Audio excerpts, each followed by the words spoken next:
welcome to my channel Creative Vishita. So before seeing the video, please like, share, subscribe to my channel and hit the bell icon for the latest update. So let us start. Chapter 2, Nutrition in Animals. So this is the chapter 2, Nutrition in Animals.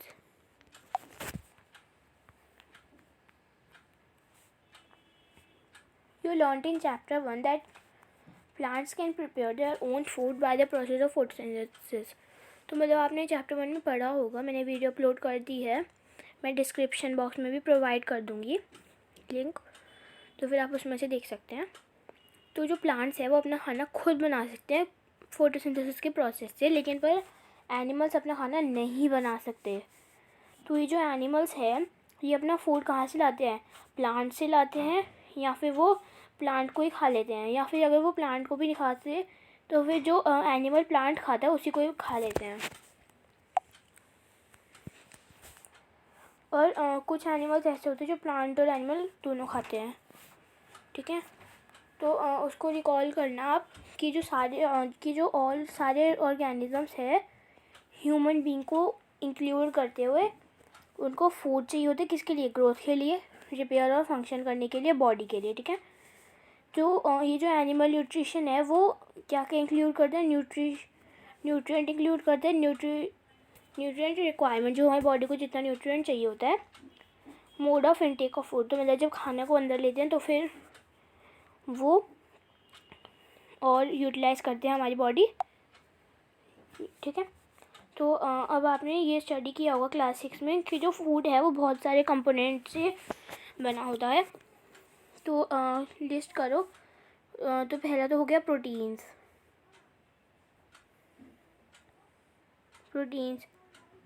Vitamins, minerals, fats, carbohydrates,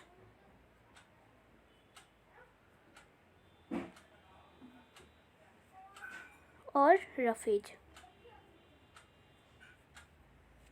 ठीक है। तो ये सारे होते हैं।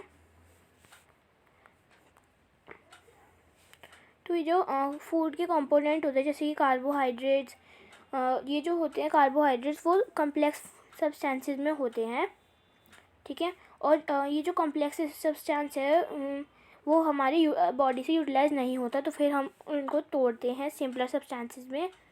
तो फिर जो ब्रेक डाउन होता है कॉम्प्लेक्स सब्सटेंसेस का फूड का इनटू सिंपलर सब्सटेंसेस, उसको हम डाइजेशन कहते हैं। अब है different ways of taking food. तो मतलब कि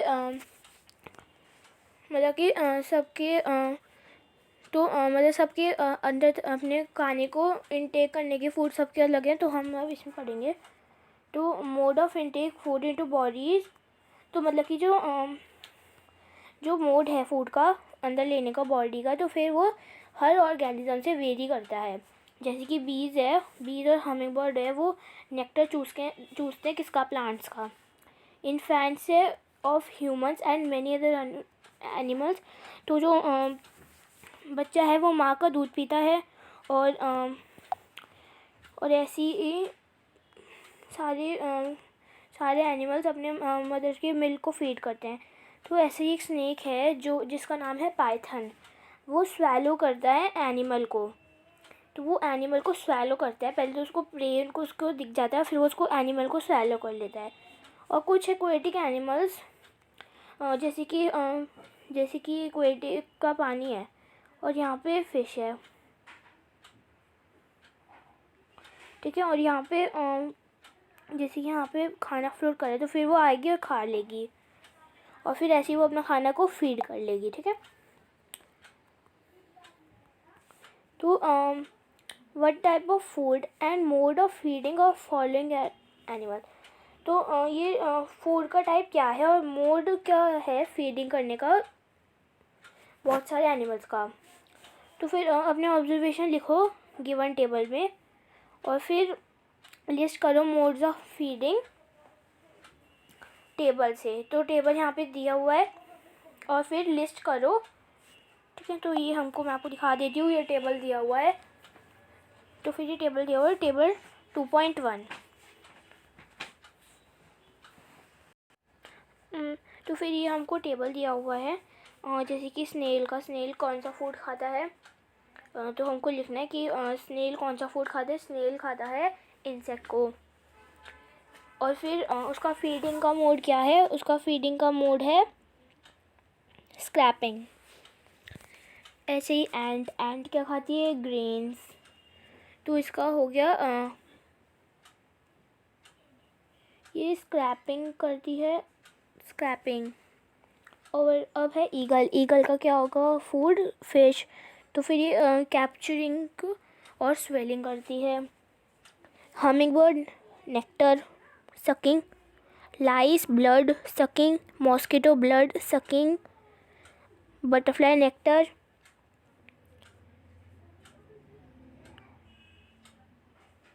और इसका हो जाएगा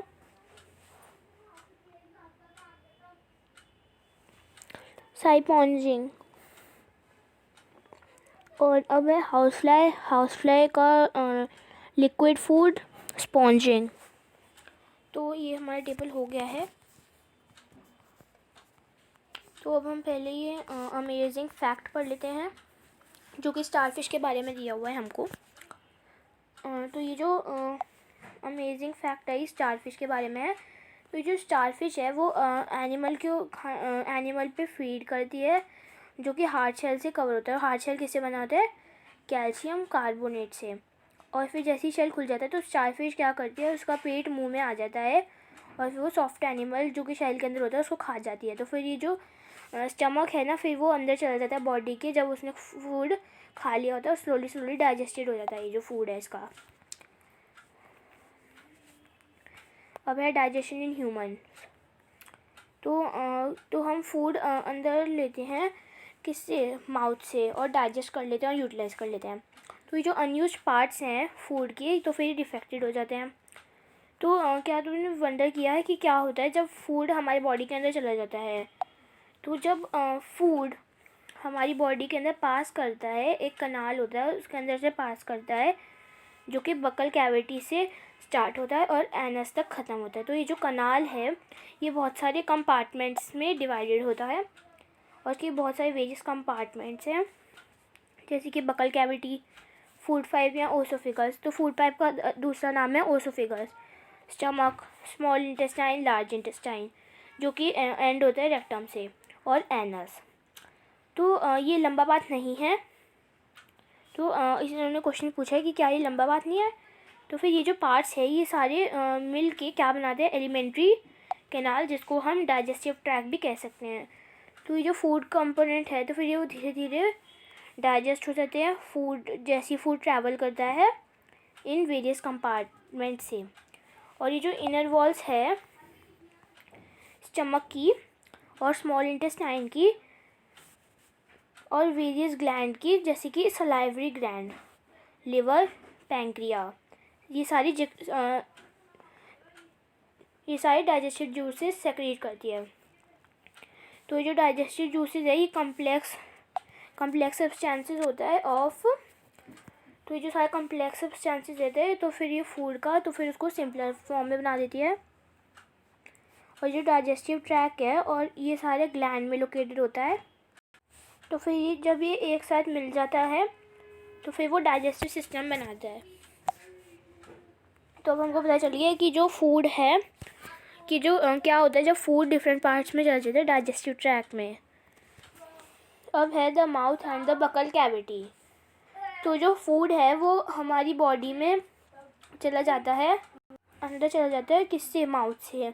तो फिर प्रोसेस जब हम खाना को बॉडी के अंदर लेते हैं तो उस प्रोसेस को हम इंजेशन कहते हैं। तो फिर हम च्यू करते हैं फूड को टीथ से और फिर ब्रेक डाउन कर देते हैं उसको मैकेनिकली छोटे छोटे पीसेज में। तो फिर हर एक टूथ रूटेड होता है अपने अपने सॉकेट में, किसमें, गम्स में। और ये जो टीथ है ये हर टीथ से वेरी होता है और इसका फंक्शन भी अलग ही होता है, तभी इनके नाम भी दे रखे हैं हमको।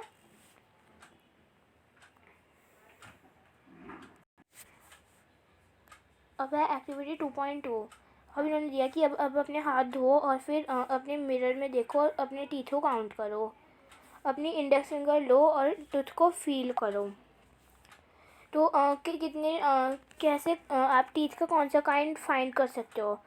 और आप एक एप्पल लो या एक ब्रेड लो और उसको खाओ।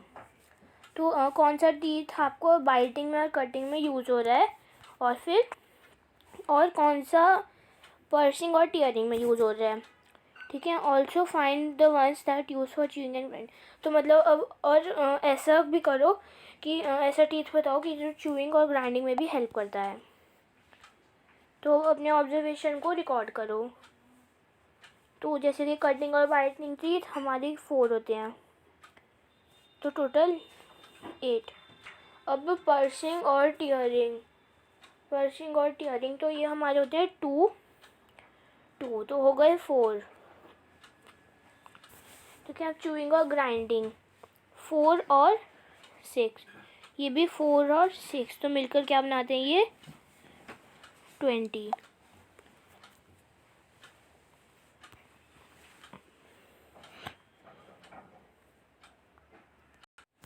तो जो हमारा माउथ होता है उसमें एक सलाइवरी ग्लैंड होती है जो सलाइवा सेक्रीट करती है। तो क्या तुम जानते हो कि जो सलाइवा क्या एक्शन करता है फूड पे। तो अब हम इसको फाइंड आउट करते हैं। हमको 2 टेस्ट ट्यूब लेनी है, एक और बी। हमको 2 टेस्ट ट्यूब लेनी है, तो हमको उसका नाम लिखना है। ए टेस्ट ट्यूब में आपको बॉइल्ड राइस डालने हैं और बी टेस्ट ट्यूब में आप बॉइल्ड राइस डाल दो। च्यू करने के 5 मिनट बाद, और फिर उस पर 3-4 ml वाटर भी डाल दो टेस्ट ट्यूब में, और फिर उसमें 2-3 ड्रॉप आयोडीन सॉल्यूशन की पोर कर दो दोनों टेस्ट ट्यूब में। फिर देखो मैं आपको फिगर दिखाती हूँ। ये रही फिगर। तो इसमें हमने बॉइल्ड राइस डाले, इसमें हमने बॉइल्ड और च्यूड राइस डाले, दोनों में वाटर डाले, आयोडीन सॉल्यूशन। ठीक है। तो चेंज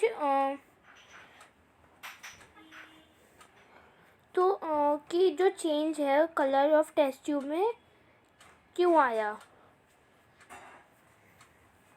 तो फिर डिस्कस करो ये रिज़ल्ट क्लासमेट के साथ और टीचर के साथ। तो ये जो सलाइवा है ये किसको ब्रेक डाउन करते हैं, स्टार्च को, किस में, शुगर में। ठीक है।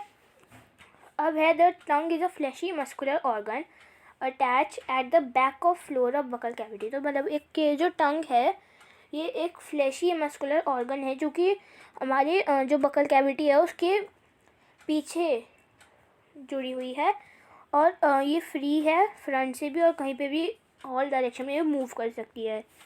तो क्या तुम जानते हो फंक्शंस टीथ के। तो ये जो टंग है ये टॉकिंग में हमारी हेल्प करती है, और ये सलाइवा को मिक्स कर देती है फूड में जब हम च्यू करते हैं उसको, और स्वेलिंग में भी हेल्प करती है, स्वेलोइंग फूड में भी। और ये हमको फूड का टेस्ट भी बताती है, और इसके टेस्ट ट्यूब होते हैं, तो तभी हम इसमें डिटेक्ट कर सकते हैं different test of food.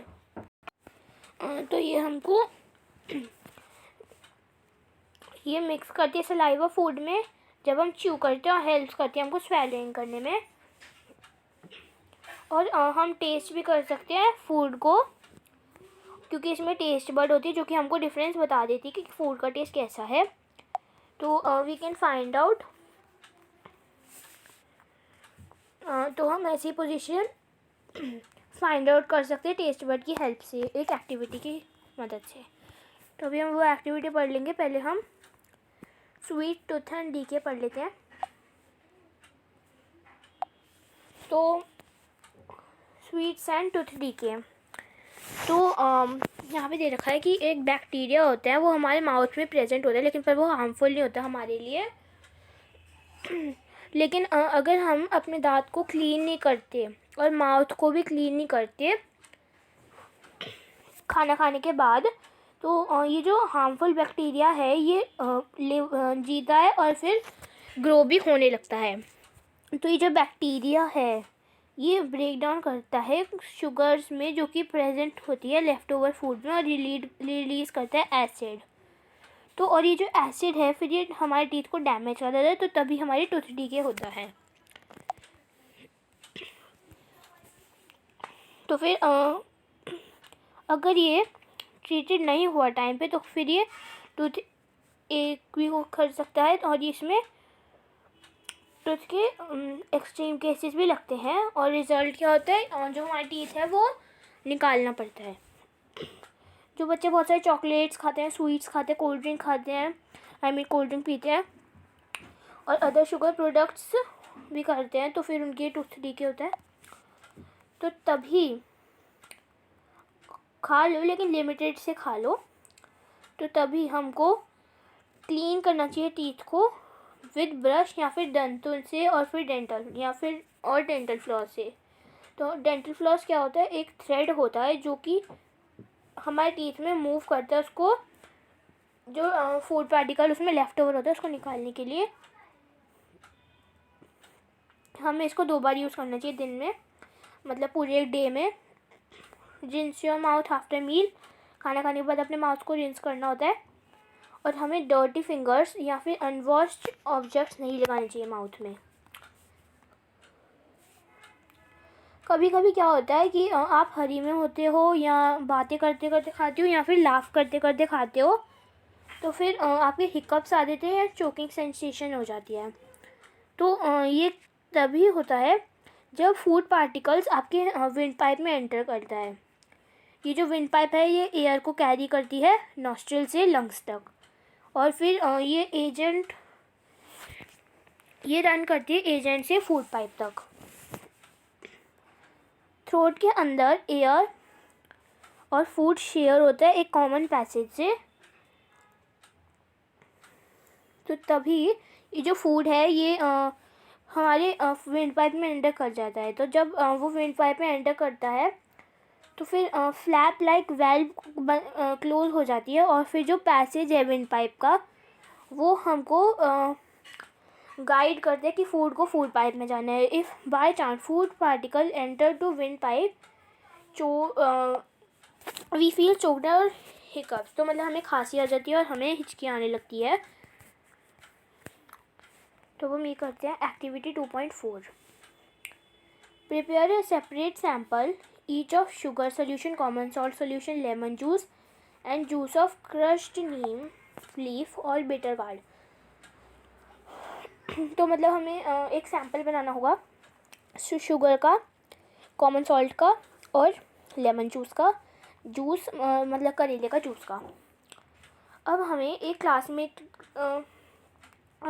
Classmate का बाइंड फोल्ड करना है। बाइंड फोल्ड मतलब कि उसकी आंखों पे पट्टी बांध देनी है, और फिर उसको बोलना है कि अपनी टंग को स्ट्रेट रखो, फ्लैट रखो, ठीक है। और आपको एक क्लीन टूथपिक लेनी है सैंपल्स लगाने के लिए, एक टाइम, मतलब एक बार सारे सैंपल लगाने का। जैसे कि एक सैंपल लगा दिया, उसको टूथपिक को क्लीन कर लो, उसके बाद दूसरा लगाना, और फिर डिफरेंट हर एक अलग अलग तरीके पे लगा दो। जैसे कि फिगर में शो करते हैं, मैं आपको फिगर अभी दिखाऊंगी। और आप टूथपिक लो हर एक सैंपल के लिए, नई टूथपिक लो, तो देखो ऐसे लगाना है, जैसे कि एक यहाँ पे, एक यहाँ पे, एक यहाँ पे, एक यहाँ पे और एक यहाँ पे, ठीक है। और अपने क्लासमेट से बात करो कि ये जो क्या आपकी टंग टेस्ट डिटेक्ट कर पा रही है कि ये स्वीट है, ये सॉल्टी है, ये सॉर है और ये बिटर सब्सटेंसेस है, ठीक है। तो अब आप राइट डाउन करो अपनी ऑब्जर्वेशन लेवल में, और ये जो एक्टिविटी है आप रिपीट करो अपने दूसरे क्लासमेट्स के साथ भी। तो हमारा अभी एक बचा था ऊपर टीथ के बारे में, मैं भूल गई थी, ये रहा। तो क्या तुम जानते हो कि जो हमारा टीथ फॉल करता है कुछ साल बाद, जो फर्स्ट सेट है टीथ का वो ग्रो करता है जब हम छोटे होते हैं, और फिर वो फॉल करता है 6 to 8 ईयर्स की एज में, और फिर ये जिसको हम मिल्क टीथ कहते हैं। और ये जो सेकंड सेट है ये उसकी जगह पे आता है, जो फर्स्ट सेट की जगह पे, जिसको हम परमानेंट टीथ कहते हैं। और जो परमानेंट टीथ है ये हमारी लाइफ लाइन तक चलता है, और जब तक हम ओल्ड एज तक नहीं आ जाते तब तक ये चलता है। तो अब ये जो सारा है हमारा लेसन फूड पाइप का और फूड पाइप और ओसोफिगस का, वो मैं अपनी ये जो फूड पाइप और ओसोफिगस का तो मैं इसका मैं पार्ट 2 बना दूँगी और उसमें वीडियो में अपलोड कर दूँगी। तो अब तक के लिए बाय फ्रेंड्स।